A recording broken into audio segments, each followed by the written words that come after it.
Buenas tardes a todos. Hicimos un primer recorrido al inicio de esta jornada. En ese primer recorrido, Monseñor Aguer nos ayudó, nos iluminó para poder rever nuestra realidad de docentes católicos y de escuela católicas.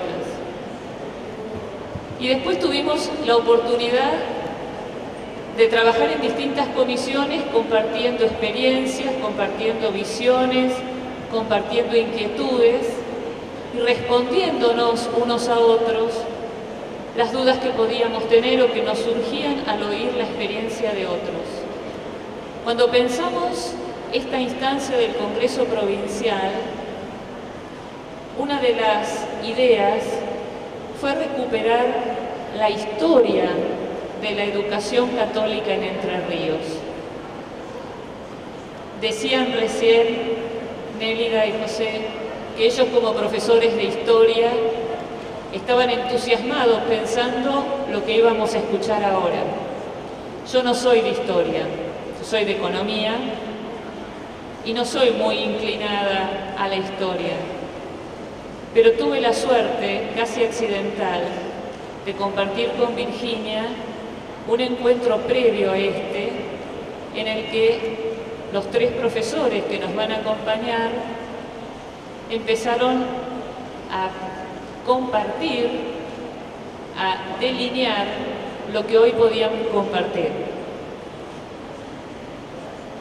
Quedamos fascinadas y yo confío en que esto mismo nos pase a todos. El tiempo es acotado, entonces posiblemente mucho de lo que nosotras oímos, que fue una reunión de casi 3 horas, no lo van a poder oír ustedes. Ojalá en lo poco que cada uno pueda compartir nos quede a nosotros estas ganas grandes de conocer nuestra historia. Nuestros problemas de hoy a veces nos ahogan. Mi invitación, como alguien que no es de historia, es a que abramos los oídos y el corazón para entrar en las raíces de la obra de la Iglesia en Entre Ríos a lo largo de este tiempo en el campo de la educación. Nos va a ayudar a amar más la educación, a amar mucho más la Iglesia y a darnos cuenta que tenemos que ser decididos discípulos y misioneros. Como el tiempo es breve y cada uno solamente va a poder exponer 20 minutos, si no ya les dije que les voy a sacar la tarjeta, los currículum de ellos los vamos a subir a la página para que los puedan conocer. ¿Quiénes nos van a acompañar? Pensamos que era lindo sumar la visión de 3 historiadores, uno por cada diócesis. Nos van a acompañar el padre Viviani, de la diócesis de Gualeguaychú, el profesor Pais, de la arquidiócesis de Paraná, y finalmente el profesor Pesarini, de la diócesis de Concordia. Los nombré en ese orden porque en ese orden van a hablar. Por eso los invito a los 3. Padre Viviani, profesor Pais, profesor Pesarini, al padre Viviani, profesor Viviani,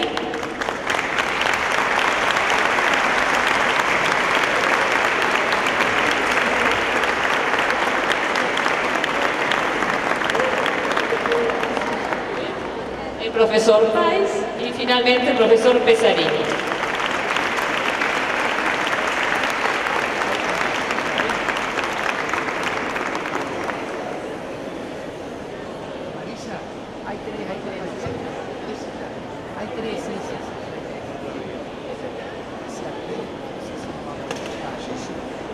Buenas tardes.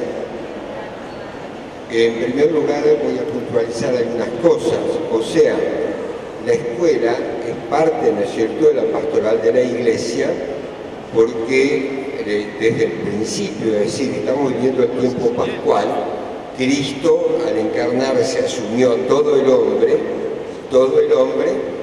para llevarlo a Dios, o sea que nuestra misión siempre es la vida eterna. Por eso digo, en esto hay que decir qué concepto tengo de hombre, porque si no es trascendente, la cosa cambia. Entonces la Iglesia se afanó siempre de eso, es decir, continuar la obra de Jesucristo y a través del tiempo, cómo fue transmitiendo, por otra parte, desarrollando también aquello que es la esencia del hombre, que es la inteligencia. Por lo tanto, entonces, este periodo es un momento de la Iglesia, no es un museo que decir, ay, lo que pasó en el 800 y la congregación. No, no, no. Es una parte como nosotros estamos cumpliendo ahora y sigue. Nosotros tenemos una escuela ahora que viene la Revolución Francesa, pero ya termina. Ustedes ven con la cuestión digital, los chicos, todo lo demás, en todas partes están planteando, incluso con el tema de los edificios, tener tremendos monstruos vacíos después durante el verano no tiene sentido y ya. Es decir, hay mucha cosa que va pasando. Entonces esto que voy a decir no es, ay, bueno, si el 800, no, fue parte, como nosotros hoy, de todo este camino, ¿no es cierto? Como dice Pablo, hasta que Dios sea todo en todo. Este es el tema. Tenemos que no se agota la escuela en sí misma, lo importante es la Iglesia, como instrumento de salvación. Bien, segundo lugar, ustedes ven una cantidad de afiches. ¿Por qué? Y porque nosotros, la Iglesia está encarnada, está insertada en lo que va pasando en el tiempo. Por lo tanto, ahí tenemos toda la época y todo lo demás. Yo recomiendo tres cosas. La primera carta colectiva del Episcopado Argentino, 1889, después de la famosa Ley 1420, tiene toda una parte sobre la educación, preciosa. Segundo lugar, Monseñor Geraberi Crespo, obispo que fue de Paraná, del 64 al 98, 1898, tuvo muchas dificultades, de todo orden. La diócesis entonces era hasta Misiones, el Chaco, Santa Fe, todo lo demás, y se enfrentó con el gobernador Racedo. Y hay una larga carta muy linda cuando ya quitan la enseñanza religiosa de las escuelas de Entre Ríos. También se les recomiendo. Y tercera cosa que recomiendo siempre es la carta encíclica de Pío XI, Divinum Ilius Magistri. Ahí tenemos todo bien fundamentado, todo el tema de la educación. ¿De acuerdo? Bueno. Ahora, como decía, tengamos también en cuenta esa marcha de la Iglesia, los primeros padres, los grandes escritores del siglo de oro, la invasión después que vienen de todos estos pueblos germanos, la Iglesia otra vez que se recupera salvando todo lo que puede de Occidente con las grandes abadías europeas, la crisis que tenemos después del final de la Edad Media y el humanismo. En ese momento se descubre América. Por lo tanto, es el gran tema humanístico. Y tenemos que ver también qué sucede en Europa. Hay otro tema, por ejemplo, que la gente no tiene muy en cuenta y es el patronato. ¿Qué era el patronato? Acá muchos lo asociaron los mayores con la elección de obispo. No, era una cosa mucho más seria. O sea que la Iglesia entregó un montón, de derechos al Estado, o sea, al Reino de España, cobraba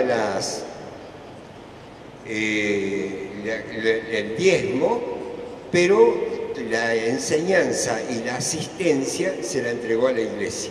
Por eso teníamos las escuelas, las universidades y los hospitales.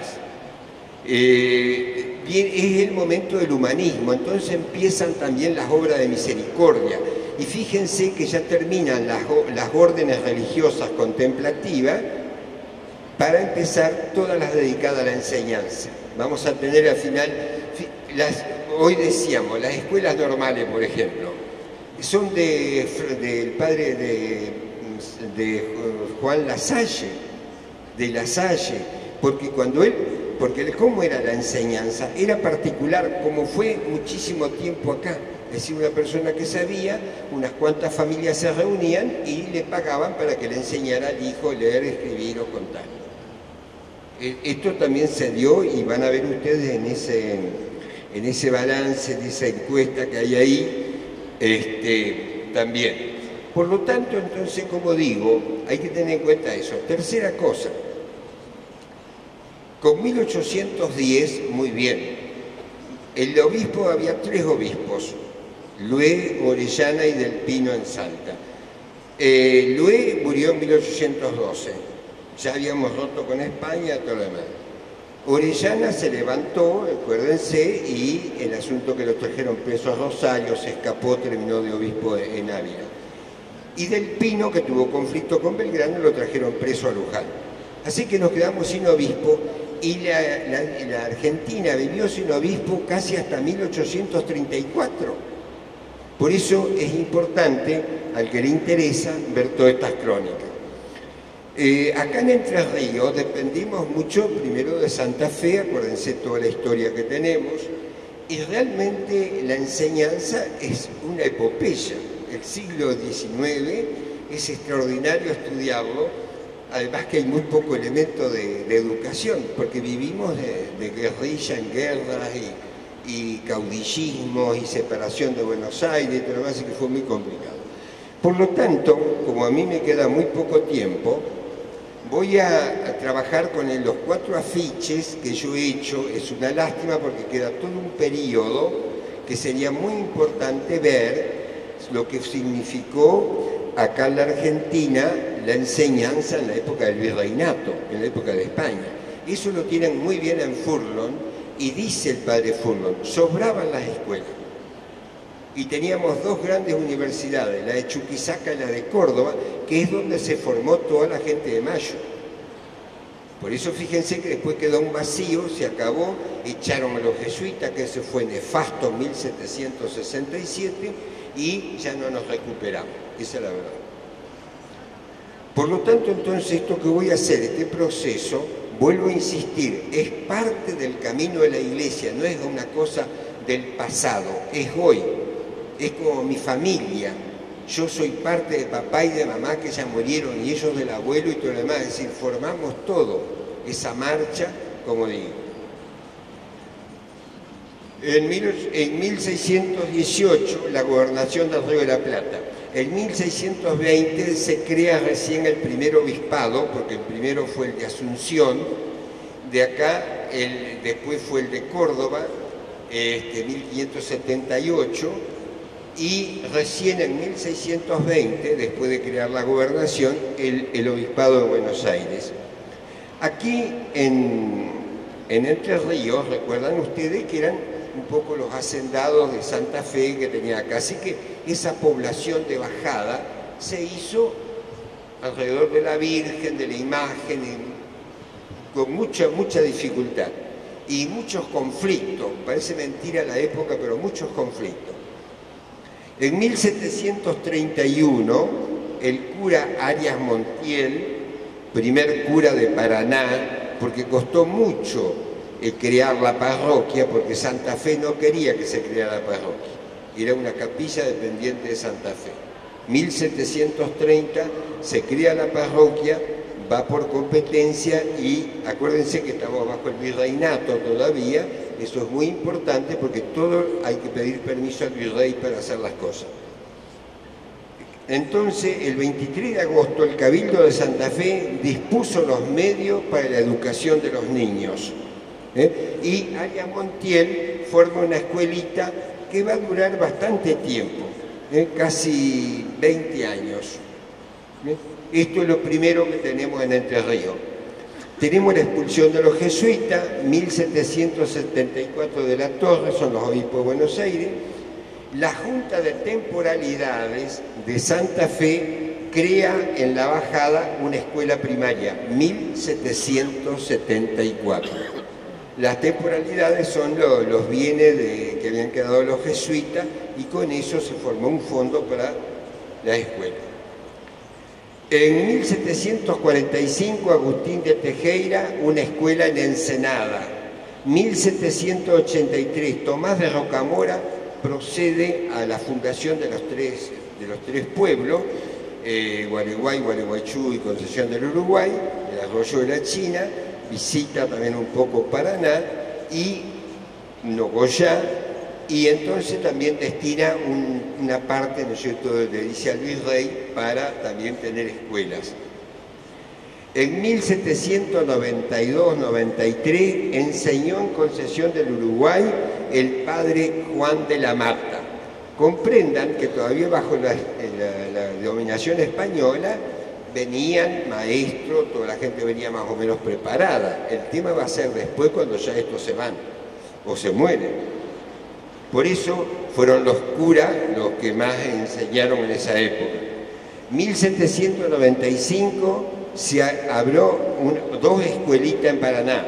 1793 Gualeguaychú gestionó al virrey una escuela de primeras letras. Y hay que decir, fíjense en la historia de la educación de Entre Ríos, el pueblo que más se preocupó siempre pidiendo escuela fue Gualeguaychú.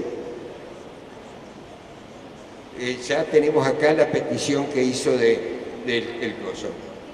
1796 se gestiona la construcción del edificio ahí en Gualeguaychú. 1798 tenemos en Nogoyá y Salto Chico y La Matanza una escuelita. La Matanza es Victoria. 1801, Gualeguay, maestro Fermín de Suso. ¿Ven? Esas son las escuelas particulares. Funcionaron mucho. Yo me acuerdo todavía que mi abuela, por ejemplo, que nació acá, pero recién habían venido de Italia los padres, por supuesto hablaban mucho el italiano y a ella la mandaron precisamente a una escuela particular. Ahí aprendió a leer y a escribir y todo lo demás, o sea, una mujer que daba a su vez clase, no eran maestras.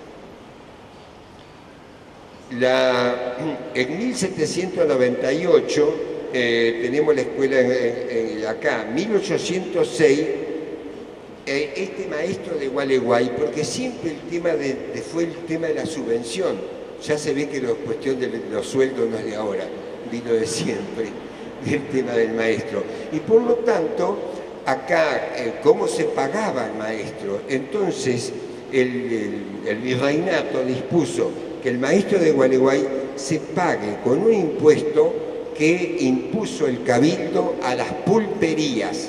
Así que se iban a tomar la ginebra. Va. Bien. De 1804 a 1810 fue maestro en Gualeguaychú Miguel González, nombrado por el virrey del Pino. En 1809 al 11, en Concesión del Uruguay, fue maestro el presbítero Juan Antonio Sánchez, pagado también por el cabildo. Bien. Bueno, todo lo otro que va sucediendo acá, el directorio, 1810, la primera junta, la junta grande, el directorio, Paraná que la declaran villa, y acá viene el tema, 1814, el director supremo Posada la declara provincia, pero está la gran protección de Artigas, y esto fue el gran tema de la Unión de los Pueblos Libres y todo que venía la separación con Buenos Aires y siempre fue el tema de la lucha. Por eso acá, desde acá, casi hasta 1850, hay muy poco y nada. Acá tenemos 1829, fíjense el periodo, como dije, no hay obispo, murió Lué, viene todo el tema de la independencia, nosotros no vamos porque formamos la parte de la Liga de los Pueblos Libres con Artigas, o sea, Entre Ríos, Santa Fe, Córdoba y Corrientes, más la banda oriental. La Constitución del 19, que fue unitaria, tampoco se admitió acá. Artigas tenía muy buenas propuestas federalistas, magnífico. Viene el tema de Ramírez, un hombre muy culto, a mí me admira que en esos 4 años todo el pensamiento que tenía, y es el primero que da una especie de constitución para Entre Ríos, crea la República. Viene todo el tema con Buenos Aires, lo vencen, todo esto que conocen ustedes del romance, y se acabó 1821. Viene el tema de la reforma de Rivadavia, acá empiezan también porque mandan de Buenos Aires a Mansilla, por más que está en Entre Ríos, pero es Lucio Mansilla es porteño, Bueno, empieza en lucha, acá empieza en toda una época de anarquía, gobernadores que duran un año, todo lo demás. Así que en ese clima era imposible. Viene la Constitución unitaria del 26, otra vez con Rivadavia. Entre Ríos las rechazan, las provincias las rechazan y sigue todo el tema de la anarquía. Hasta 1831, que ya se va perfilando, ¿no es cierto? Entonces queda como gobernador, estamos en la época de ya casi de Rosa, Chagüe hasta 1841, del 41 en adelante Urquiza. Pero que 1841 hasta 1848, ustedes saben que Urquiza vivió de lucha con Corrientes y recién termina con la batalla del Potrero de Vence en Corrientes y luego sí ya se dedica a la provincia. Y ahí se empieza a preocupar por la educación. Y primera cosa es una escuelita para mujeres, incluso manda una circular, la gran preocupación que ya tenía de educar a la mujer. Una escuelita en Paraná que se llamó Justo y Pastor, que creo que en la carpeta hay una copia del reglamento que ponía enseñanza religiosa ahí. Bueno, viene todo el tema de Casero, la Confederación. Bueno, acá tenemos un periodo, 1829 al 32, el padre Castañeda, ustedes lo conocen, gran luchador y todo lo demás, y tenía todo un proyecto de una escuela secundaria tirando a universidad. Funcionó en Paraná, murió allí y siempre también en conflicto por los pagos, la escuela y todo lo demás. 1842, Paraná tiene 5 escuelas con 254 alumnos. Urquiza gobernador. 1846, inauguración de una escuelita para niñas. Escasez de maestros y ciertas multas, 5 minutos, ciertas multas para gasto de educación. Tenemos el subsidio 1942-49, el 50 se designa inspector de la primaria a Marcos Sastre, se funda en Paraná el Colegio de Niñas, 1851. A ver el otro afiche, porque acá viene la segunda parte, todas las congregaciones religiosas. Parece realmente la gracia de Dios. ¿Dónde están los servidores?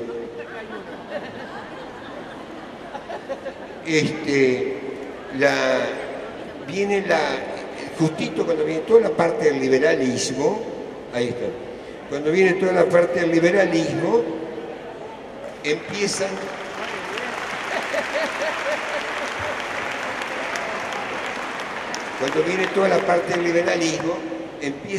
fíjense, hasta fundaciones religiosas en Argentina, las 5 grandes congregaciones, las mercedarias, las pobres bonaerenses, las adoratrices, las del Rosario de Mendoza, fíjense, y muchas ya empiezan acá la educación.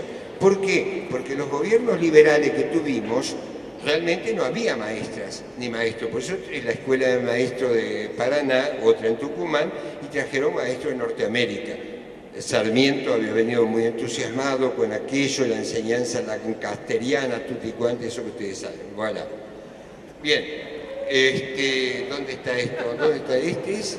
Bien, entonces tenemos 1877, la escuela de las bizantinas en Gualeguaychú, una novedad.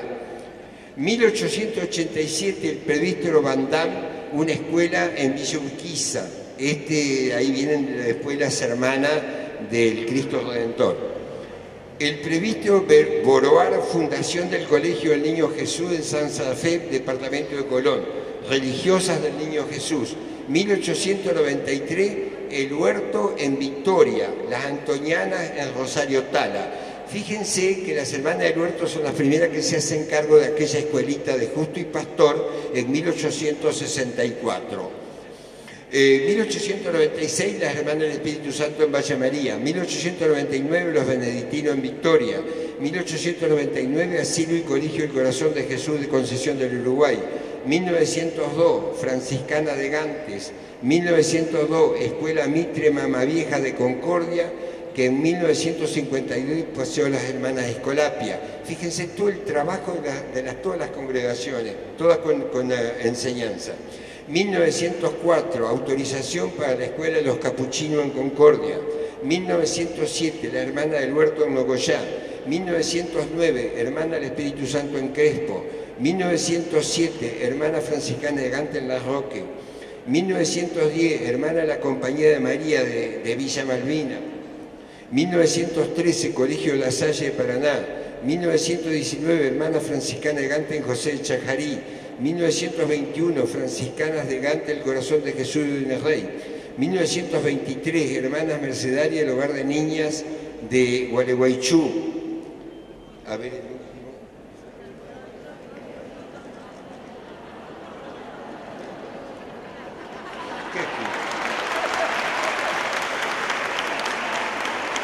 El magisterio, che, me sale el maestro, ¿qué querés? El papel. Fíjense después el vacío que hay, la guerra del 14, todo lo demás. 1925, Castro Barro de San José, de Lucas González. 1925, hermana franciscana de Gante en Casero. 1929, hermana mercedaria San José de Concordia. 1932, Santa Teresita de Seguí. 1933, hermana misionera Francisco Javier de Colón. 1934, mercedarias, Asilio del Buen Pastor en Paraná. Se convierte en escuela en 1959. 1935, Don Bosco de Paraná. 1936, hermanos Marista en Chajarí. 1948, hermanas de la Misericordia en Basavilbaso. 1957, Colegio Estrada de Viale. 1958, Colegio Nuestra Señora de Fátima de Cerrito. Y luego tenemos, ya viene el 60, el 61. 2 puntos. Por lo general nos detenemos un poco en el tema 1945, cuando viene la enseñanza religiosa en todas las escuelas. Después se quita, viene otro periodo y viene la ley de enseñanza libre, que ahí se crean todas las escuelas parroquiales, la universidad y todo lo demás. Pero nosotros, como digo, somos parte de todo un proceso, pero fíjense todo lo que significó la primera, después de 1810, casi hasta 1880, que por más que se diga, pero estuvo el Congreso de Educación, es cierto, la Ley 1420, un montón de cosas, pero ya vino una gran preocupación bajo otro nivel. Y ahí vinieron todas nuestras congregaciones religiosas, del cual les agradecemos todo lo que han trabajado por la educación.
Iglesia Católica.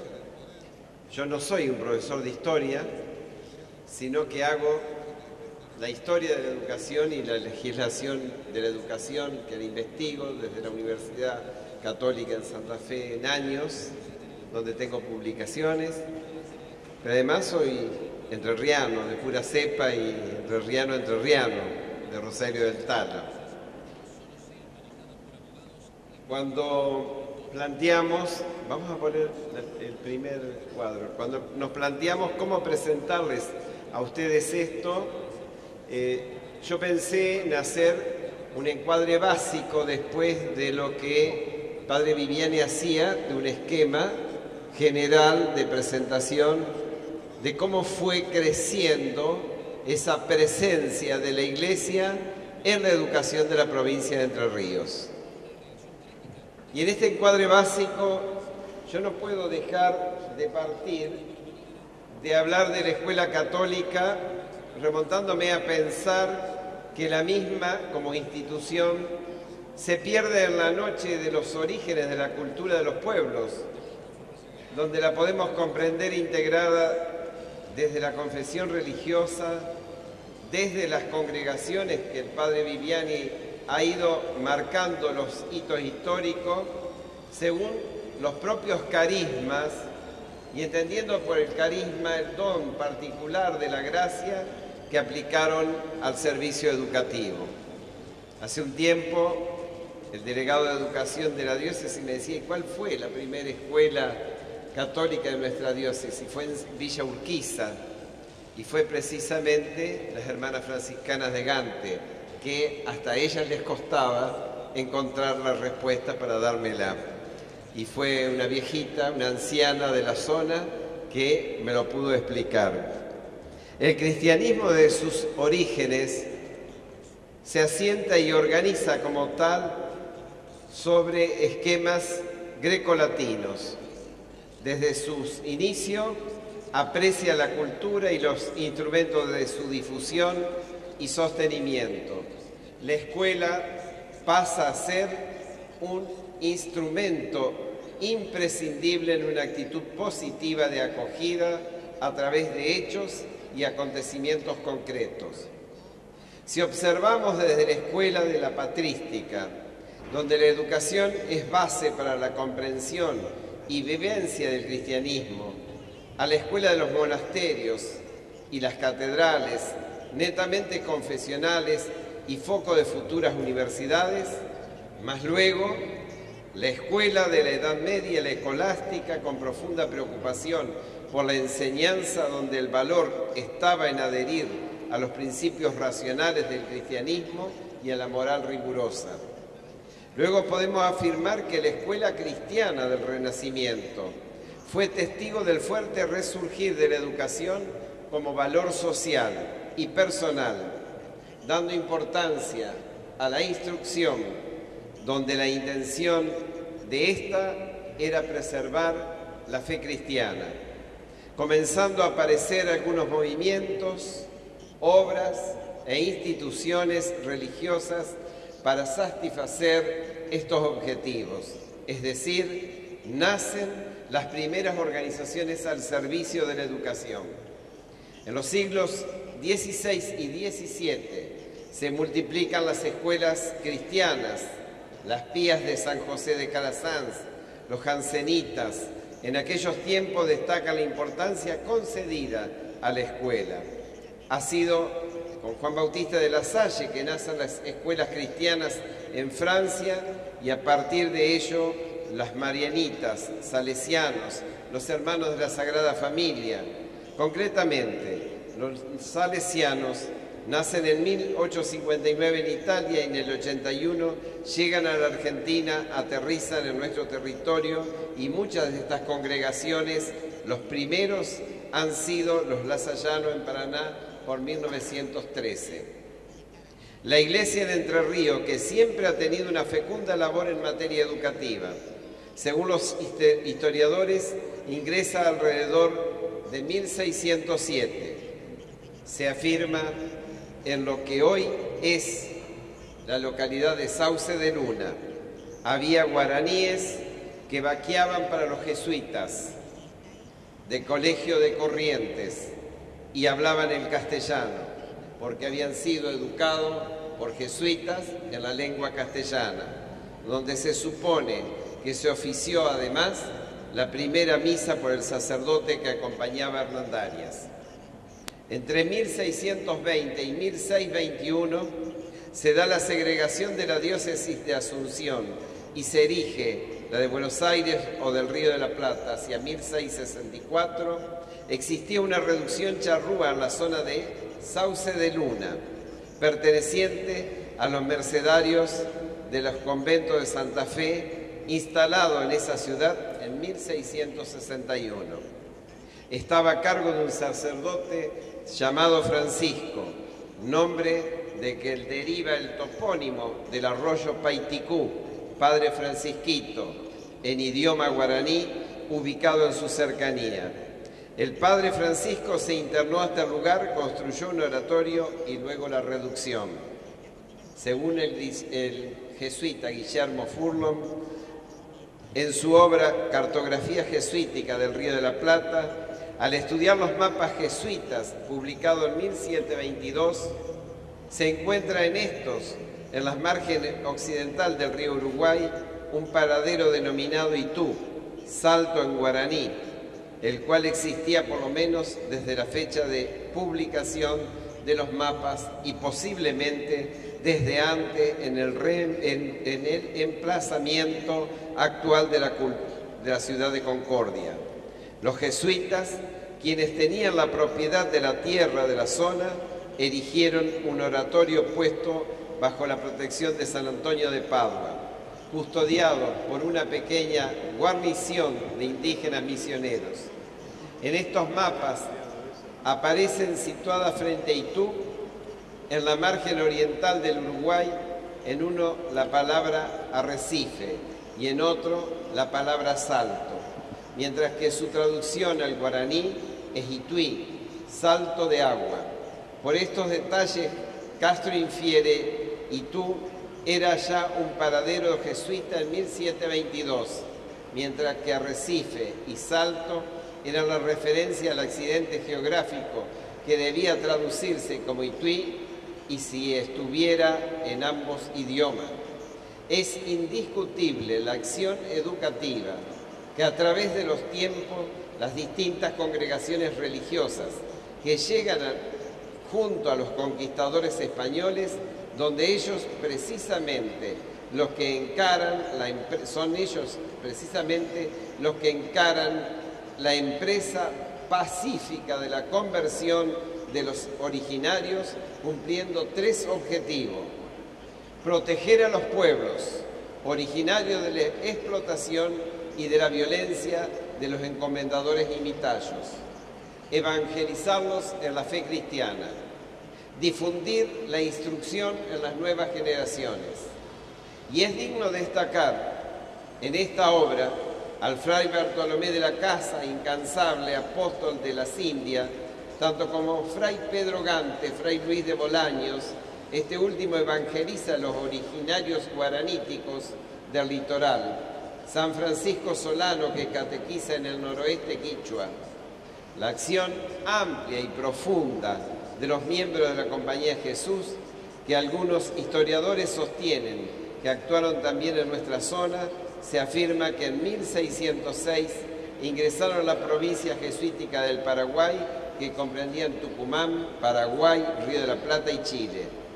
No me detendré en la magnífica obra por todos conocidos, pero deseo afirmar que los jesuitas aprovecharon al máximo la capacidad adquisitiva y de imitación de los pueblos originarios para trabajos de artesanía, labores artísticas, y a mediados del siglo XVII funcionaba en cada pueblo talleres de herreros, carpinteros, tejedores, pintores e impresores. En este periodo han sido los franciscanos, los jesuitas, los dominicos, los mercedarios, los que difunden en nuestro territorio las primeras letras. Es en 1555 que se ordena a los sacerdotes erigir escuelas en sus residencias para que los niños aprendan a leer, a escribir la doctrina y el castellano, lo cual se consideraba muy conveniente para su educación cristiana y civil. El desafío estaba dado a través de cada sacerdote y de cada parroquia de educar no solamente en la fe. La orden de expulsión de los jesuitas en 1767 por Carlos III llevó al fracaso de las misiones. Con ello debemos observar cómo se expanden a fines del siglo XVIII la Escuela del Rey con enseñanza de lectura y cálculo, también en nuestro territorio. Mientras tanto, nace la Escuela de los Religiosos, en los conventos, atendidas muchas de ellas por párrocos que fueron los mejores maestros. No tomaban ello como un medio de subsistencia, sino que formaban parte de su ministerio, y fue un decreto de Gregorio IX que impuso a los párrocos el deber de la enseñanza de las primeras letras y los rudimentos de la doctrina católica. Podríamos marcar una periodización que nos ayuda a comprender la formación del sistema educativo y la participación siempre de nuestra Iglesia Católica en el desarrollo y fortalecimiento de un servicio educativo a los ciudadanos. Cuando hablo de esta periodización, partiré de una visión primero global del país para poder comprender lo que hace a la aplicación de ello en nuestro territorio. Una etapa importante, y hoy decía en otro momento compartiendo con amigos que nuestra patria desde su origen en 1810 ha tenido dos grandes corrientes, una representada por Cornelio Saavedra y la otra por Moreno. Corriente que trasvasa, si se quiere, a nuestro tiempo y en nuestra historia. La corriente que conserva los valores y la tradición y la cultura que originó nuestro territorio. Y la otra que tiende al modelo que hoy muchas veces hablamos de liberal.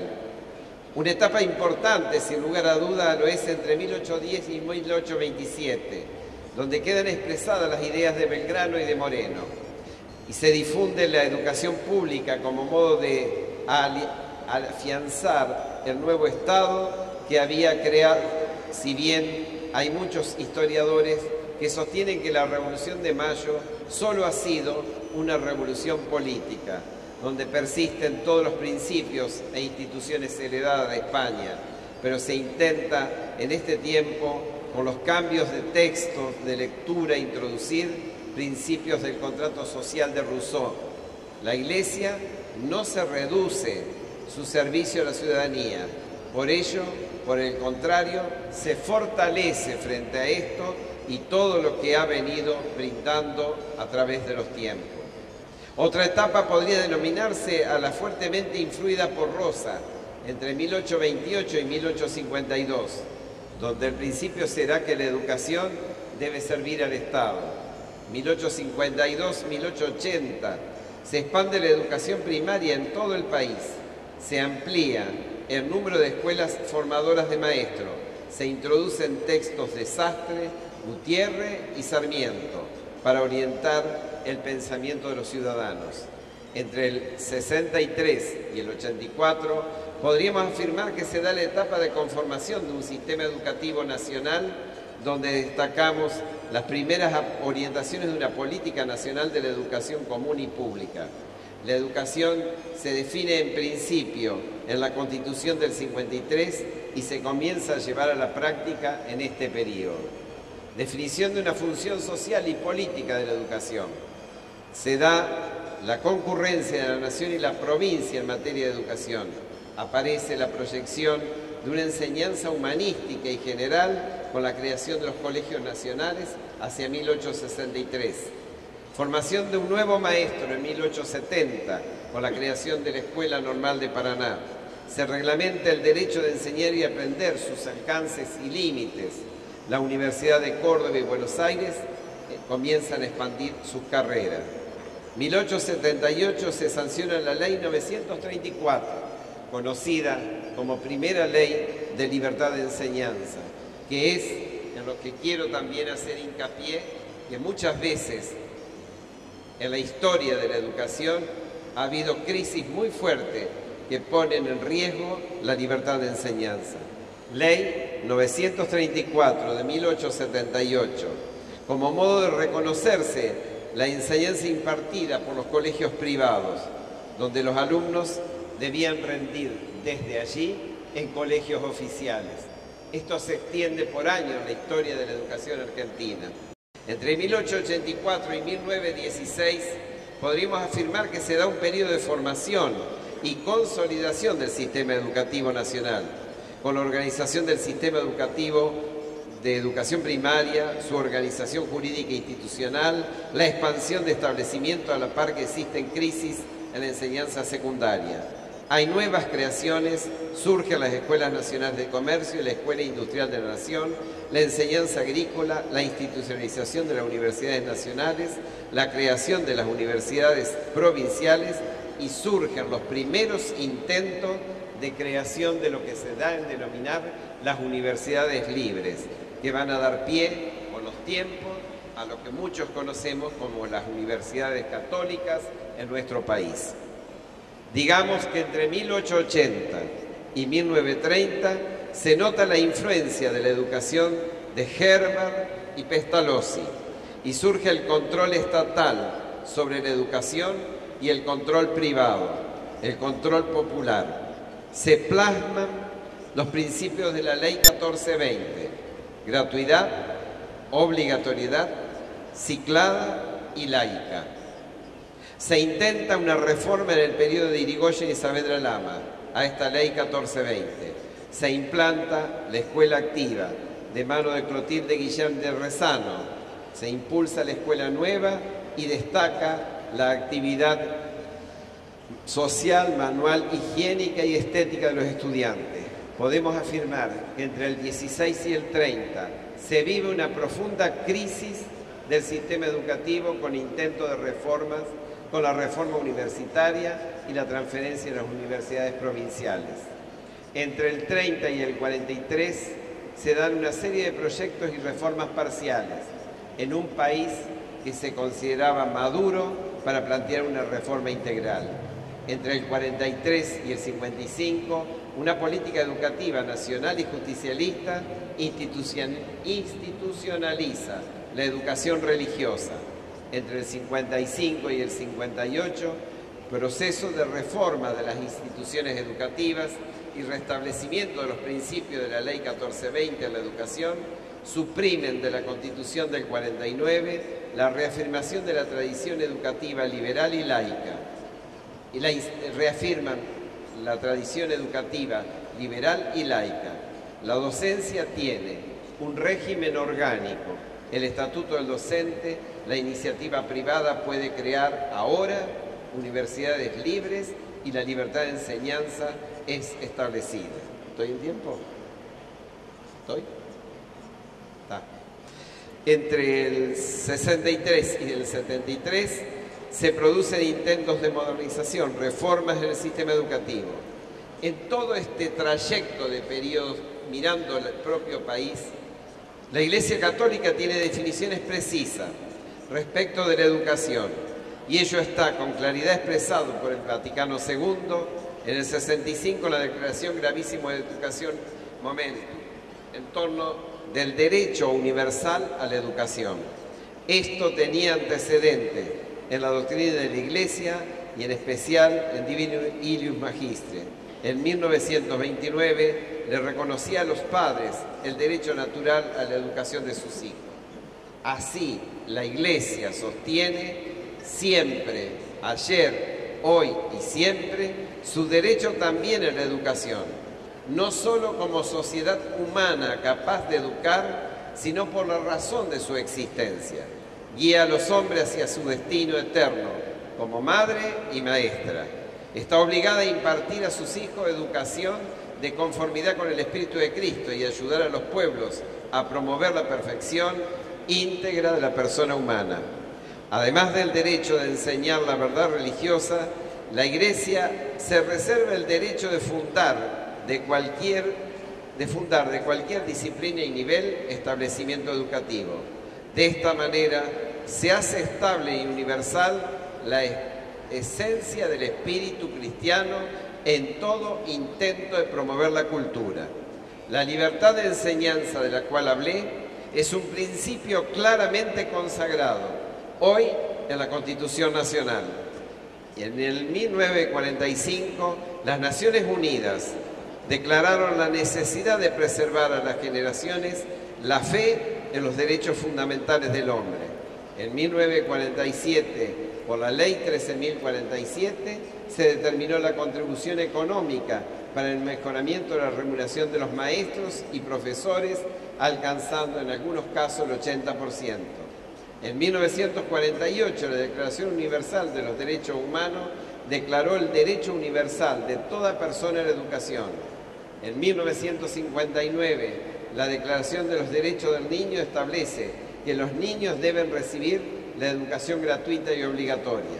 En 1960, el Ejecutivo Nacional crea por decreto el Servicio Nacional de Enseñanza Privada, el que en 1964 se reglamenta y establece como tal en 1968 la Dirección de Gestión Privada en la provincia de Entre Ríos. Abrevio de esta manera diciendo que la Iglesia Católica tiene no solo el derecho, sino el deber a través de la historia de iluminar con la enseñanza no solo de la fe, sino de la educación a todos quienes constituyen su grey. Nada más.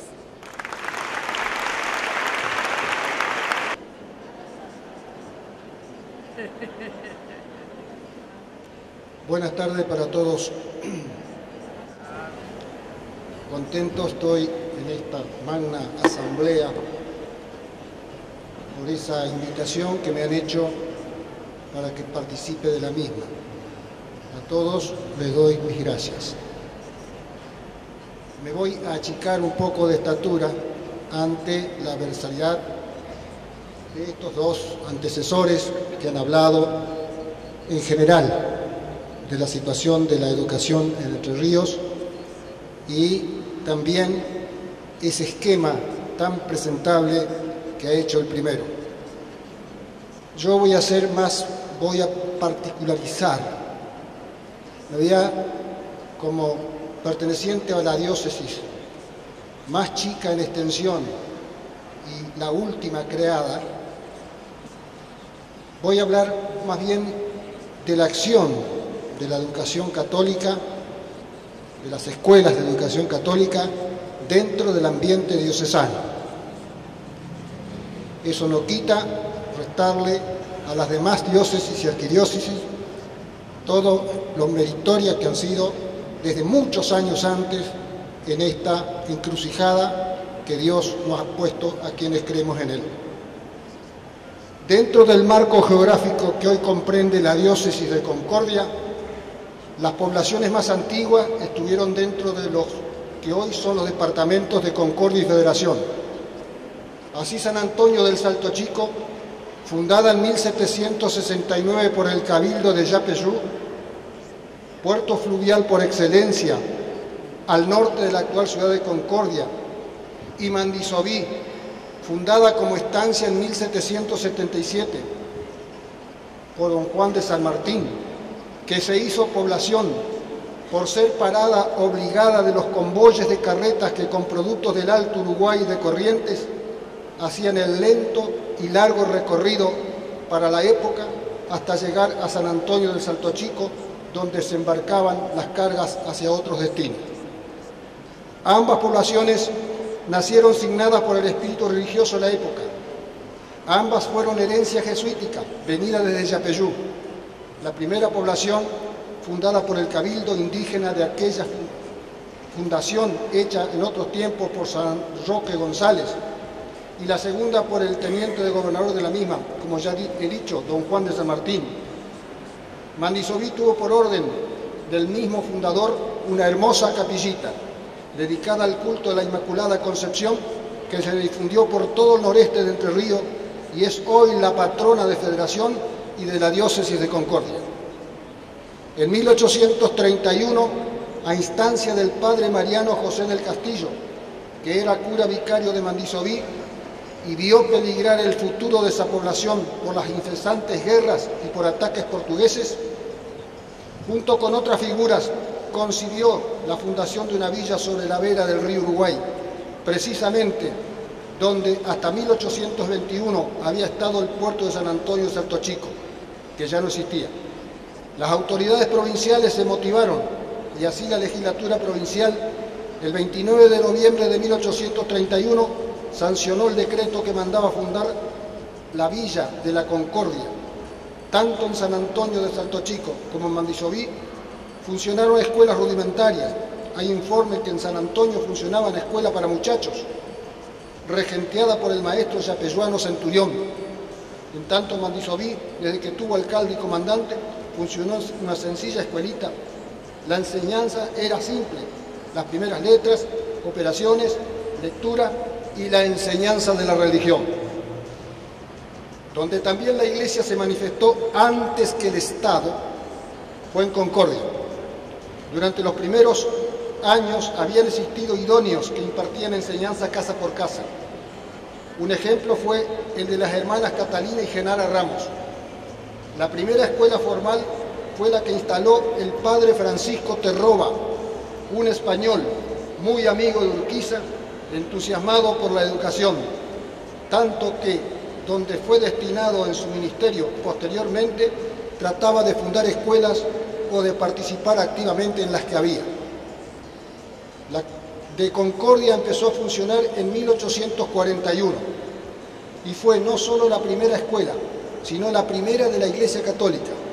Mérito enorme para este sacerdote, no solo fundador, sino el primer maestro que tuvo Concordia. Hay documentación sobre este hecho. El general Urquiza, cuando supo del emprendimiento, le dio el apoyo y ello permitió el aumento de alumnos. En 1843 el padre Terroba fue destinado a la parroquia de Gualeguaychú. Dejó su escuela en manos de otro sacerdote español, el padre Ramón Navarro, luego primer párroco de Concordia. Terroba fue destinado a varios lugares después. En Gualeguay es interesante el trabajo que hizo por fundar la escuela. Toda la documentación a ese respecto está en el Archivo General de la Nación, el Archivo Urquiza. Decía Terroba en la carta que le mandó Urquiza: la escuela está en un total arreglo. El número de niños a la fecha asciende a 42. Aún creo crecerá otro tanto, pues no solamente los de este punto concurren, sino también de otros puntos de la provincia y fuera de ella, por lo que se hace indispensable que vuestra excelencia se digne abreviar todo lo posible la necesidad de preceptor que se ha de hacer cargo de ella, así como lo que hoy es la catedral nació en un humilde rancho de barro y paja, así también la escuela de Terroba tuvo ese mismo origen. El cargo fue cubierto, como dijimos, por el padre Navarro. El crecimiento de la matrícula obligó a pensar en un edificio más grande y confortable.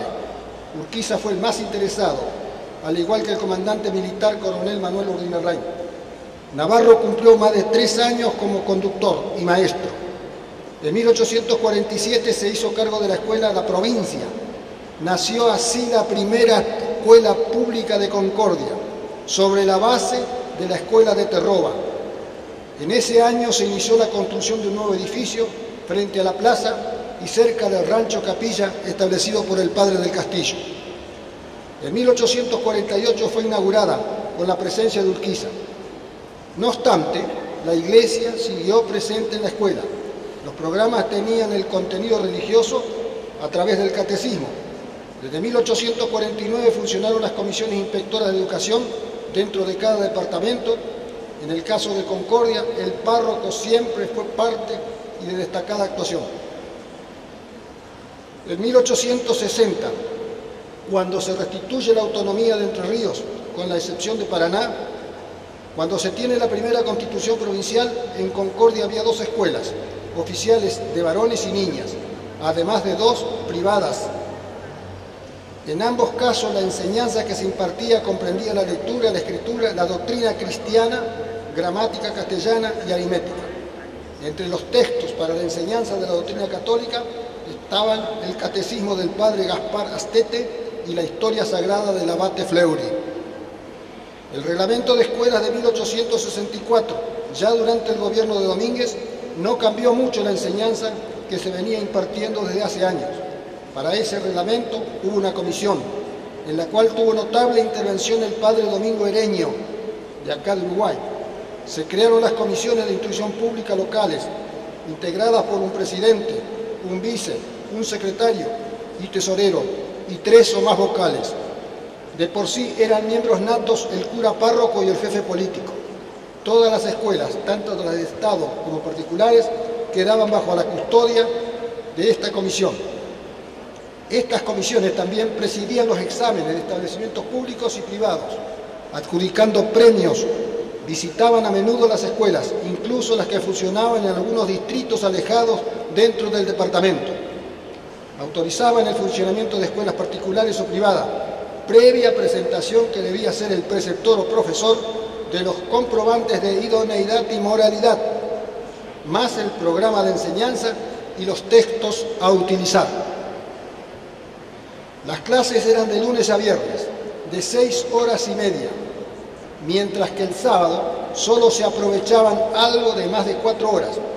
Ese día iba el párroco a impartir la enseñanza de la catequesis, ya preparativa para el sacramento de la primera comunión. Los domingos los alumnos debían concurrir a misa acompañados del maestro. Hacia 1882, los planes de las escuelas públicas seguían incluyendo la enseñanza religiosa. Lamentablemente, el laicismo, ya implantado en algunas naciones, llegó a la Argentina para quedarse. En el orden nacional empezó el debate sobre religión o no en las escuelas. Las organizaciones masónicas que abundaban, el liberalismo democrático y progresista y grupos agnósticos fueron los arietes que envenenaron conciencias contra la Iglesia y el clero. En 1883 llegó a Entre Ríos la reforma constitucional. En la Asamblea Constituyente el espíritu progresista y liberal. El paladín fue Gregorio Fernández de la Puente, creo que era representante de Paraná, quien en alegatos duros logró que se rechace el artículo del proyecto que disponía que el Estado debía sostener la religión católica. También en estas discusiones y defendiendo la postura anticlerical, tuvo destacada actuación el constituyente por Concordia, doctor Manuel Morón. En definitiva, triunfó la institución de la educación común, gratuita y laica, en un todo con lo que fue un año después la Ley 1420 del orden nacional. Así se alejó a Dios de las escuelas entrerrianas. Las más perjudicadas fueron las escuelas privadas católicas, ya que el hecho de que el Estado no sostenía esta religión no podía haber en adelante apoyo y ayuda como era corriente entonces. A pesar de la situación, y pasado algunos años, el impacto disminuyó y la Iglesia se dispuso con vigor a seguir el mandato divino de ir y enseñar, del Maestro Jesús. Hubo párrocos que incentivaron el establecimiento de congregaciones religiosas en el ámbito provincial. Hubo muchas de ellas que se encargaron de la educación junto al clero diocesano. Había pueblos, rincones de la geografía entrerriana donde la acción del Estado era nula. Entre los párrocos, el de Concordia, padre Pedro Colón, trabajó para atraer a las hermanas adoratrices. Esta orden fue fundada por el sacerdote jesuita José María Bustamante en el año 1885. Era español, llegó a la Argentina en 1865. Sabía lo que era la persecución religiosa y el ateísmo en la enseñanza de su patria. Sufrió persecución. Cuando llegó a la Argentina, fue al Colegio La Inmaculada en Santa Fe, que había sido reabierto después del cierre largo a raíz de la expulsión de los padres jesuitas por orden de Carlos III. Concibió la idea de fundar una orden religiosa que se dedicase a la enseñanza de las niñas y jóvenes, que formase maestras católicas, aún para escuelas oficiales. Surgieron así en Santa Fe, Montevideo, Concordia, Buenos Aires. En nuestra ciudad, o sea, Concordia, bastó el empuje del padre Costa Colón y de la entusiasta comisión que se había formado. Establecida la relación con el padre Bustamante, llegó a Concordia la madre general, la hermana María Rita Castellano, la que tuvo una cálida recepción. Se consiguió un local, fue así que en 1898 se inauguró el Colegio San José y la bendición estuvo a cargo de un gran colaborador, el entonces padre Gregorio Romero, hijo de Concordia, luego obispo de Jasso, excelente orador y parlamentario. Además de la enseñanza primaria, en 1937 se inauguró el ciclo Magisterio, incorporado por entonces a la Escuela Normal de Concordia. Pocos años después se instalaron los padres capuchinos, que junto a San José señalaron esa aurora de la educación católica en Concordia. En Montevideo residía el delegado provincial de los capuchinos de la provincia de Génova, con casas en territorio uruguayo y en Argentina. La existencia en la vecina república se hizo difícil para los frailes por la hostilidad manifiesta de gobiernos plenamente laicistas como los de Juan Lindolfo Cuestas y José Valle y Ordóñez. Ello motivó a la orden a buscar lugares fronterizos con Argentina y Brasil para establecer casas que sirvieran de refugio en caso necesario y a la vez como avanzada misionera. En 1903 llegaron a Concordia el delegado provincial padre Benito de Moano y el padre Querubín de Seriana. Fueron recibidos por don David Ocono y por el párroco Rosendo Leal. Este último, que era cordobés, los acogió en su casa y los alentó para que su instalación se concretara, máximo cuando habían recrudecido los ataques contra la iglesia a través de una prensa hostil. El mismo padre Leal tuvo que prácticamente casi fue preso por haber violado la ley de registro civil, por haber casado ya en trance de muerte de uno de los contrayentes, que le pidieron por favor que los casase, y los casó, y el contrayente murió enseguida. Y eso provocó un escándalo, fue a la justicia y lo tuvieron a las vueltas al pobre cura. Después lo sobreseyeron. Pero eso para demostrar cómo, ¿no es cierto?, eran duros aquellas épocas. Bueno, el padre Leal, la gravedad de Leal, bueno, ya dejemos eso, ya lo sinteticé. Volviendo a los padres capuchinos, los trámites siguieron con apoyo de muchas familias de Concordia. Después de pasar inconvenientes, se concretó la autorización de Monseñor Rosendo de Larastra y Gordillo, obispo del Paraná. En 1904 se instaló el colegio en una humilde casa alquilada. En 1905 quedó definida la manzana, hoy entre calle Sarmiento, 25 de Mayo, Vélez Arfiel y Güemes, propiedad de Federico Sorraquín. Allí se los trabajos que después de muchos años culminaron con un majestuoso edificio, incluido el templo. A la enseñanza primaria desde sus inicios, en 1933 se agregó la enseñanza media que tuvo incorporada al Colegio Nacional de Concepción del Uruguay y luego al similar de Concordia. Muchos años después llegó a Concordia la Congregación de Hijas de María, religiosas de las escuelas pías, conocida como Escolapia. Se hicieron cargo de una vieja escuelita que había nacido en el año 1902, fundada por María Esteva, conocida como la Mamá Vieja, y donde siempre se enseñó la catequesis. Hacia 1960 el Instituto Mitre produjo los primeros egresados en el nivel medio. Las tres fundaciones señaladas durante la primera mitad del siglo XX fueron un gran salto para la educación católica en Concordia. En otros lugares de la después diócesis surgieron hitos importantes de la escuela católica. En Colón, un sacerdote francés, Jean-Pierre, fue maestro de una escuela establecida en 1870. En San José tuvo papel destacado el padre Francisco Javier de Beroar. Fue propulsor de un colegio católico a través de la Congregación del Niño Jesús, fundada por la madre de Saint-Remy. Se estableció en San José en 1891. El padre Beroar les alquiló una casa e inmediatamente se inició la enseñanza. Hubo dificultades iniciales y la congregación amenazó retirarse, pero el párroco y los vecinos reaccionaron y las escuelas siguió su marcha con mucho apoyo. Posteriormente, esta misma congregación se instaló en Villaliza con la escuela José Manuel Estrada. En Chajarí, entre 1919 y 1920, llegaron las hermanas franciscanas de Gante y establecieron el Colegio San José, mientras que la congregación de hermanos maristas, llegado en 1935 de Alemania y España, fundó el colegio que lleva el nombre de José Manuel Estrada, que adquirió a través de los años enorme prestigio. Años más tarde llegó a Chajarí el padre Maximiliano Wendler, que bien merecería el título de sembrador del Evangelio de capillas y de escuelas. Hoy día, 5 establecimientos son la herencia dejada por este abnegado sacerdote.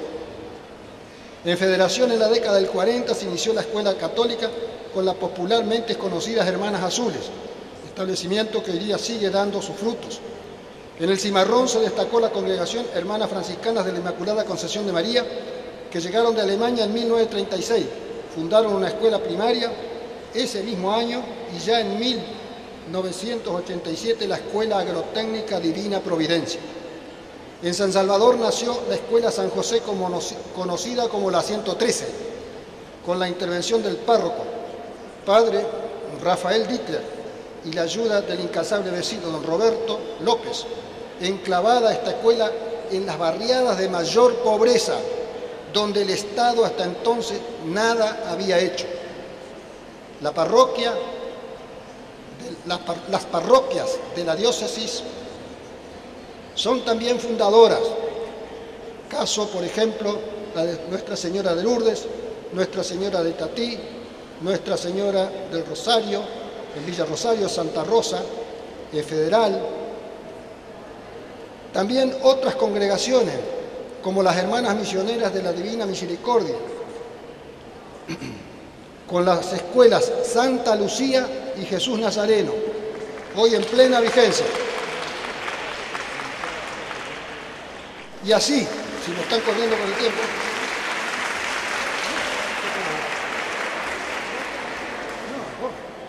dos, tres.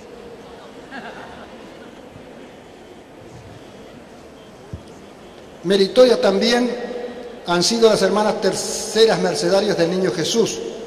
La escuela lleva el nombre de Nuestra Señora de la Merced.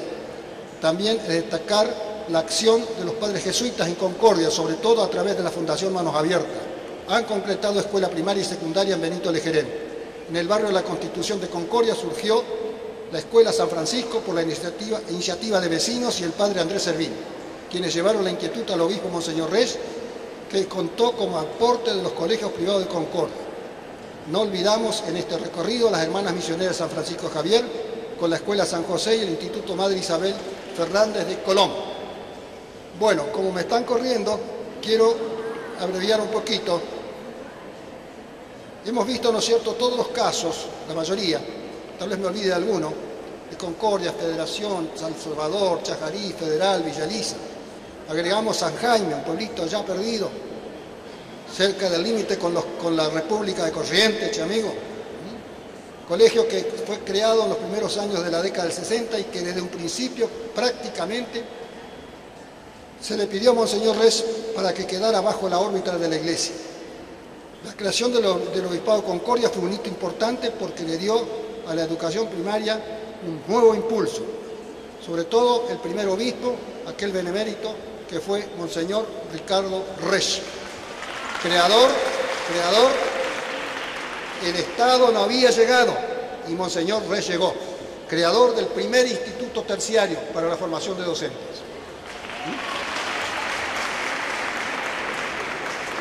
¿Por qué? Porque él veía que estaba esa brecha sin cubrir. Muchos jóvenes terminaban el secundario y no sabían a dónde ir. Para lo mejor los centros de estudios superiores estaban muy lejos.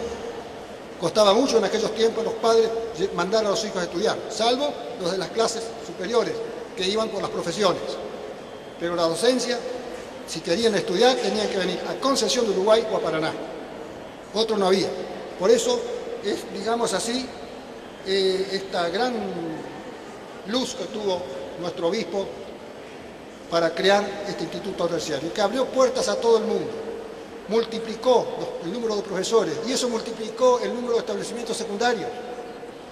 Hasta las escuelas primarias crecieron, porque esto era como una cadena, una continuidad. Bueno, vamos a dejar, pero antes algo.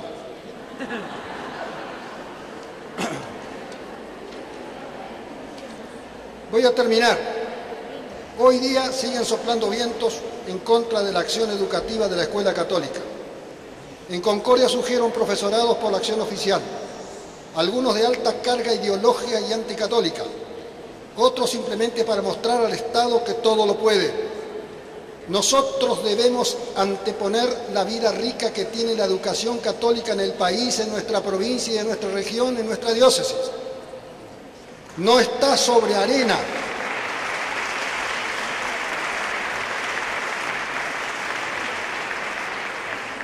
Lo construido no está sobre arena, sino asentado en una dura roca. Por ello, hay suficientes alicientes para seguir luchando. Hoy hay más de 20.000 alumnos en escuelas y colegios privados católicos y poco menos de 2.000 hacedores de la acción educativa. Debemos seguir el ejemplo de quienes lucharon ante las contrariedades para proyectar el mandato divino de ir y enseñar. No debemos aflojar. Meditemos lo que expresaba el cardenal Zenón Grocholewski prefecto de la educación católica, para la educación católica en el Sínodo de los Obispos. Es preciso plantear seriamente la pregunta: ¿por qué el aumento constante del número de nuestras instituciones educativas va acompañada por una creciente crisis de fe? Linda pregunta, ¿no? ¿Qué las hace tan poco eficaces a la hora de despertar la fe y en el campo de evangelización? Recemos al Señor y María Santísima para que el sacudón sea grande y llevemos nuestra fe a través de la palabra, la educación y las obras a un mejor destino. Nada más. Les agradecemos muchísimo el aporte de cada uno. Quiero aclarar que yo no soy tan mala como es, porque viste que miraban y decían no, pero los tres me desobedecieron parcialmente, ¿no? Pero bueno, a la seño.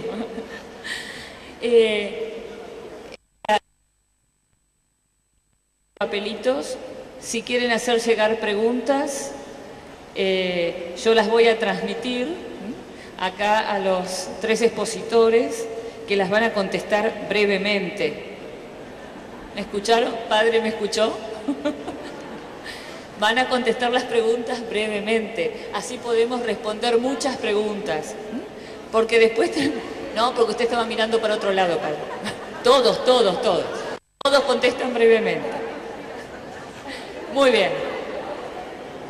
Primer pregunta. Va dirigida al padre Viviani. La Iglesia fue educadora en aquellos lugares donde el Estado no podía llegar. ¿Qué valoración hace de esto? ¿Puede señalarnos algunas cosas?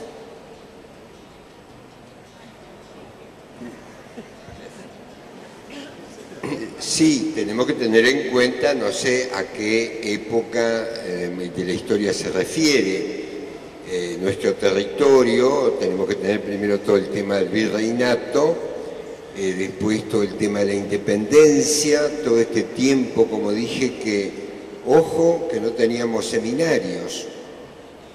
Recién en 1858 se empieza a mandar a algunos sacerdotes a estudiar a Roma. De modo que fue un periodo muy crítico, por eso no sé, la pregunta que me hacen, en qué momento, ciertamente la Iglesia siempre fuimos educadores, es decir, ya lo vimos, a veces un cura solo en la parroquia enseguida formaba una escuelita, como hizo el padre Arias Miontiel. Pero, como digo, por lo general, en todos lados se llevó siempre la preocupación de la enseñanza. Hay muchas cosas que tener en cuenta. El tema de la imprenta, también a veces decimos de las lecturas y todo lo demás. Es muy importante tener en cuenta el catecismo de Astete, que es interesante, y que la primera impresión se hizo acá en Uruguay para el colegio de esas niñas de Justo y Pastor. ¿Y a qué lugar se refieren cuando dice que la Iglesia suplió un montón del tema del Estado? Por eso digo, es una cosa bastante complicada. El concepto de Estado también es un concepto nuevo, viene con la Revolución Francesa, este sistema que tenemos también de grado, primero, segundo y tercero. Es decir, hay una serie de cosas que hay que analizar y muy importantes.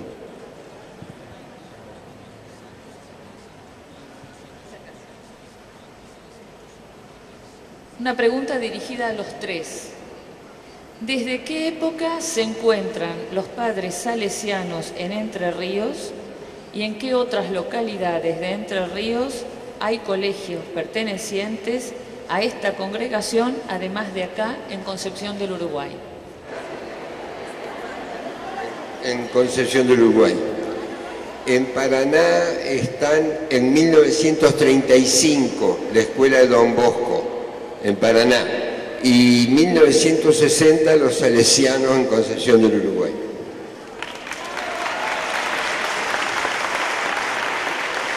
No se vaya, padre.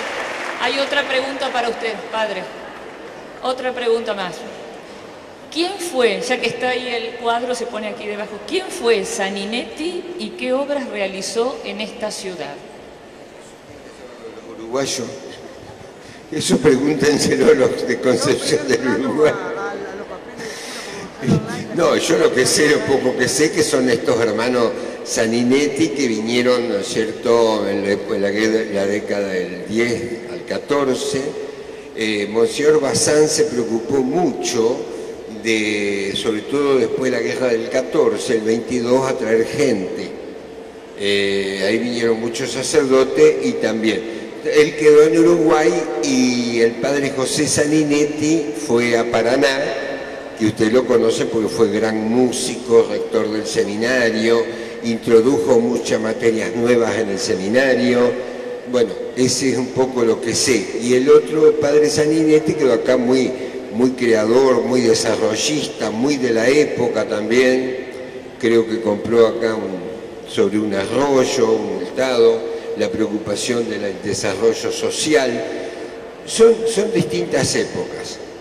Después de la guerra del 14 viene acá también la época de Alvear, vendíamos mucho trigo, había mucha cosa.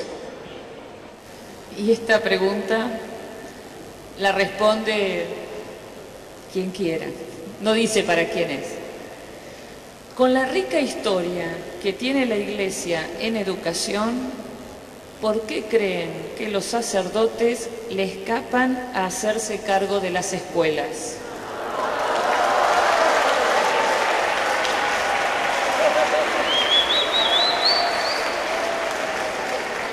Me parece que por la letra no es un presbítero el que la hizo. Vamos con el padre.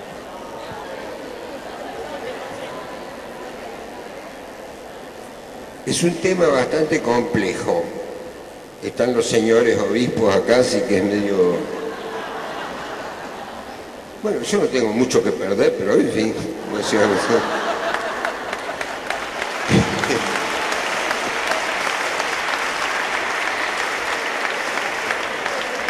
Ustedes escucharon, el doctor acá, ¿cómo se llama? País, nos hizo referencia a muchas leyes. Lógicamente, una cosa fue la época del virreinato, otra cosa fue la época de la Confederación, luego el primer Congreso de Educación Católica, en 1854 la ley, y lógicamente se ha ido complicando. Acá hay un periodo que es el de la enseñanza religiosa en la escuela. Empezó aquel decreto de Martínez Zubiría el 31 de diciembre del 43, empezaron en el 44, 45, y después vino todo este problema con Perón y tutti quanti. Luego viene todo el tema de la enseñanza laica y ahí se empieza a reglamentar. Cuando empiezan las escuelas estatales, empieza todo el tema también. Por ejemplo, el tema gremialista es muy nuevo.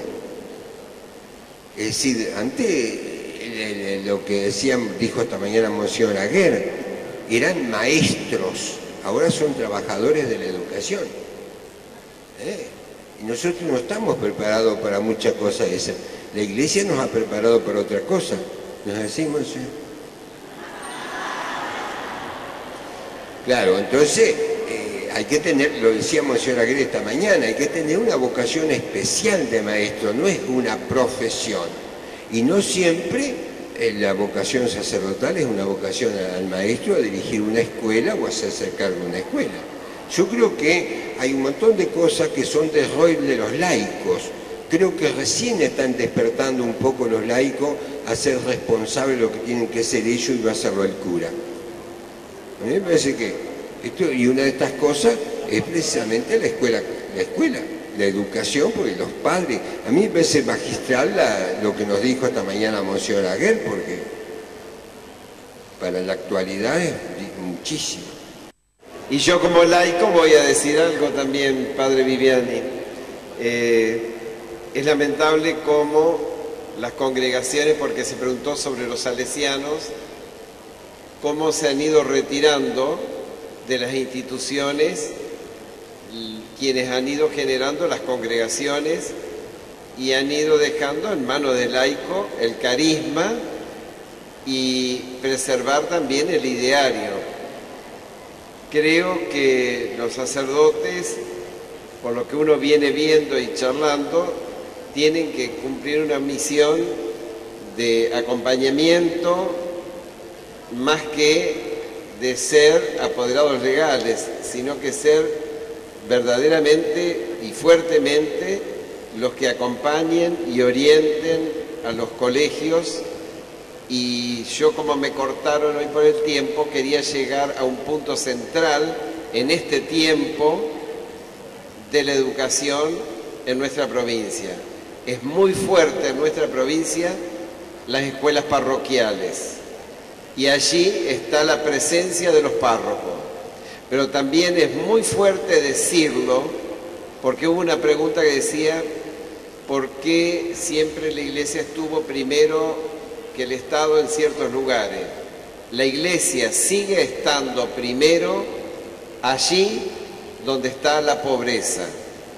Y si no, miremos cuál es la realidad de las escuelas parroquiales en las 3 diócesis.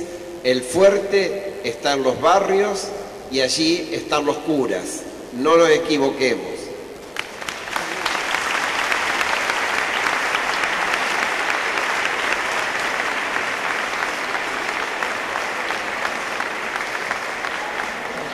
La anterior era de sacerdotes, ahora la pregunta es de laicos. En el primer congreso pedagógico, ¿cómo fue la participación laical? ¿Existe alguna similitud con el contexto sociocultural de hoy? Estamos en la época de la organización nacional. Recién, acuérdense, Sarmiento, todo el tema de Facundo, no había escuelas normales, recién se crea la de Paraná, 1871, para hombres. Recién en 1876 recibe las primeras mujeres, no había maestros. También que hay todo un ambiente en el 80 que empieza todo el tema con Roca, viene la expulsión de Musi, el tema de Monseñor Clara en Córdoba, es decir, fue un momento muy difícil y ahí es donde actúan Goyena y Estrada, pero que precisamente por eso lo destituyen, son los grandes defensores de la presencia, es decir, es distinta la época, completamente. Aquella era una época liberal, acuérdense que recién fue la época de las revoluciones, recién veníamos de la Revolución Francesa, todo era una borrachera de la libertad, del conocimiento, todos los positivistas vinieron de profesores a la Escuela Normal de Paraná, fue una escuela, los discípulos de Conte, fueron los primeros maestros profesores, claro, lo que lógicamente hay que comprender qué fue ese Congreso de Educación, pero también la presencia, como digo, todo ese grupo, siempre nombro estos dos porque son los más conocidos, Goyena y Estrada, pero hay toda una lista de personas que fueron después profesores y fueron destituidos precisamente por eso. Fue el primer movimiento de Roca, con él viene Wilde, que es el que muy liberal, ha venido por acá para crear una escuela también, y lógicamente el tema era muy álgido, tampoco teníamos muchos curas, acuérdense, no había obispos, recién habían elevado 1865 a Buenos Aires arzobispado, nosotros dependimos del arzobispado de Chuquisaca. Recién en 1865 se crea la provincia eclesiástica de la Argentina, no había seminario, entonces todo el clero que había quedado, hay que pensar, hay que ver toda la historia del clero del 1800 después de 1810, sin seminario. La reforma de Rivadavia, que todos los conventos tenían que tener un cierto número, la laicización, fue todo. Claro, entonces este es el resultado, no es que esa gente tuviera solamente, sino que era el momento. Y por otra parte, vinieron los grandes empréstitos, el desarrollo, el puerto de Buenos Aires, la construcción. Sí, fue el momento de la borrachera. Y entonces, claro, todo el liberalismo. Luego pagamos el pato con la guerra del 14 y ahí sí ya se nos apagó un poco el copete. Completando la idea del padre Viviani, 1884 significa lo que algunos historiadores dicen, el inicio de la organización del sistema educativo escolar con la Ley 1420. La Ley 1420 es el resultado de un congreso pedagógico iniciado en 1882. Ese congreso pedagógico tenía la intención de lo que hasta el día de hoy, cuando nos quieren apurar a los católicos, se debate la laicidad de la educación. Nuestra provincia de Entre Ríos lo recogió muy fuertemente en su constitución. No nos tenemos que llamar a engaños. Ese congreso pedagógico marcó el compromiso de los católicos que estaban en el congreso, llámense Estrada, como lo has mencionado hoy, Achával Rodríguez, Pedro Centeno, tantos otros que se jugaron primero por la fe, luego por el rol de legisladores, que hoy sería necesario que muchos aprendamos de ellos. Eso por un lado. En segundo lugar, un segundo congreso pedagógico, el de 1984, que se extendió hasta 1987. Quien habla ha participado en la comisión organizadora local y ha tenido la discusión a nivel provincial, a nivel de lograr lo que logramos en aquel entonces. Y lo logramos con todas las instituciones de la Iglesia. Lo logramos con el compromiso de la Iglesia Católica en el Congreso Pedagógico Nacional. Segundo Congreso Provincial de Educación Católica. El primero se hizo en Gualeguaychú, previo al Congreso Nacional de 1984. Tenemos que tomar conciencia de que esto tiene que darnos fuerzas para mirar la historia, pero también para mirar el porvenir. Muy bien. Con todos estos aportes les agradecemos muchísimo que nos hayan ayudado a ahondarnos en las raíces de la historia de la educación católica en Entre Ríos. Creo que todos concluimos que nunca fue fácil, que siempre valió la pena y que el único motor de la educación fue justamente responder al llamado de Jesús a la evangelización. Esto es lo que vamos a poner ahora en el altar dentro de un ratito, cuando celebremos la Eucaristía. Hacemos un ratito de descanso. Los tres profesores se van a quedar por acá, por si alguno quiere hacer una pregunta, ¿no es cierto? Por acá adelante, por si alguno le quiere preguntar algo. Inclusive el padre Viviani. Gracias a todos.